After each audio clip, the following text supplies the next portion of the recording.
Hi everyone, this is my advanced level strategy. Advanced ELLs have the ability to read and understand English. They are able to read longer phrases and apply basic comprehension, and they also have enough English vocabulary to address grade appropriate writing tasks. So this particular strategy is called sentence frames, and we are meeting the TEKS in this specific example by comparing the functions of different biomolecules that include carbohydrates, lipids, nucleic acids, and proteins. The way that this strategy works is that the student is supposed to complete the assigned reading by themselves.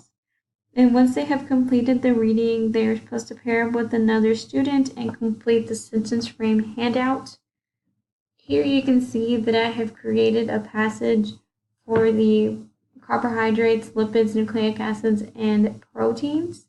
I'm not going to read the passage, but we will go to the first sentence frame and see that the students only have to apply basic comprehension skills in this strategy.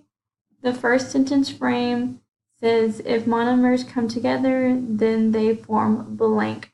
And if we go to the text, we can see that I have written that monomers are the single units. When monomers come together, they form polymers. And so by applying basic comprehension skills, we can see that polymers is the answer to this first sentence frame. This sentence frame strategy is basically scaffolding for the student. The students only have to find part of the answer and fill in the blank.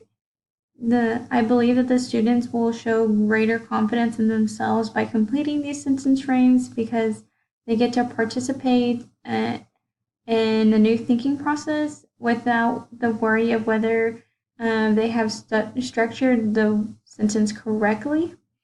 And also by allowing the student to work with a partner, they will be engaging in active learning, and engaging in active learning and peer interaction usually always leads to motivation.